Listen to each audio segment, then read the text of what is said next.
Bonjour, ceci est un message destiné à tout le monde et particulièrement aux personnes fragiles. Je suis médecin vasculaire et je veux vous apporter une aide qui sera simple, accessible et surtout immédiatement efficace.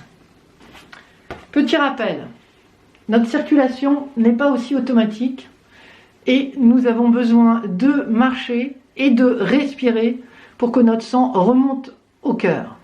Ça vous le saviez, mais vous ne saviez pas la répartition probablement de sang dans notre organisme qui n'est pas aussi équilibrée et qui n'est pas aussi automatique.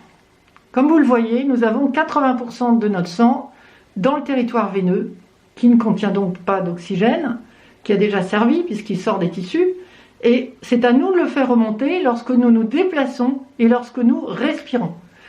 Dans cette période de confinement, il est très important de maintenir le circuit du vivant dans des bonnes conditions. Donc ceci est un message pour cette période de confinement, mais qui pourra servir de toute façon par ailleurs.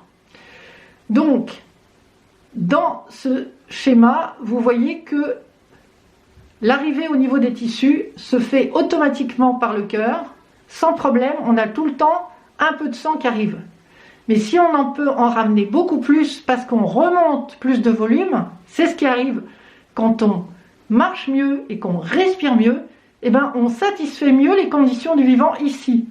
Et là, nous avons besoin, pour nos lymphocytes, de fabriquer des anticorps. Nous avons besoin de ne pas faire monter la pression artérielle ici. Nous avons besoin de maintenir la souplesse du circuit, le maintien de nos métabolismes, et nous avons besoin de ne pas faire stagner du sang ici, dans nos veines. Donc, je vais vous apprendre les pompes au mur, qui est un petit exercice très simple à faire, très accessible, que je vous montre tout de suite. Donc, vous vous mettez à la distance d'un mur, à la distance d'un pied du mur, donc votre pointure, l'écartement du bassin, et vous allez placer votre corps bien à la verticale. Les coudes au corps, et vous allez vous soulever avec abdos, fessiers, dorsaux. Donc tout ça doit être bien aligné. Donc vous vous soulevez et vous allez repousser le mur avec vos abdos. Et en même temps, au niveau respiration, vous allez inspirer quand vous vous soulevez et expirer quand vous redescendez à l'aplomb. Plus longtemps, parce que c'est passif le remplissage. Donc pour une bonne vidange, il faut un bon remplissage. Donc, je recommence. Quand vous le faites 3 fois à la suite, ça suffit pour doubler l'arrivée d'oxygène au niveau des tissus par rapport à un mouvement habituel qui n'est pas aussi bien réalisé. Donc, je recommence.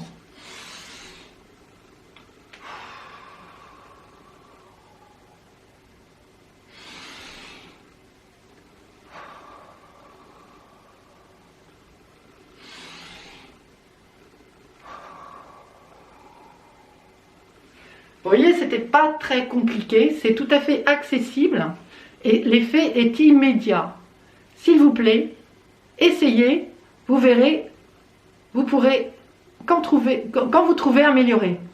Alors pour ceux qui ont des problèmes de genoux, vous aurez beaucoup moins mal parce que vous serez plus à l'aplomb, le fémur par rapport au tibia. Et pour ceux qui ont des problèmes de dos, vous allez bien maintenir votre verticalité pour ne pas casser vos lombaires. Et tout ça va beaucoup mieux se passer. Voilà. Restez bon vivant, vous êtes bien fabriqués. À bientôt.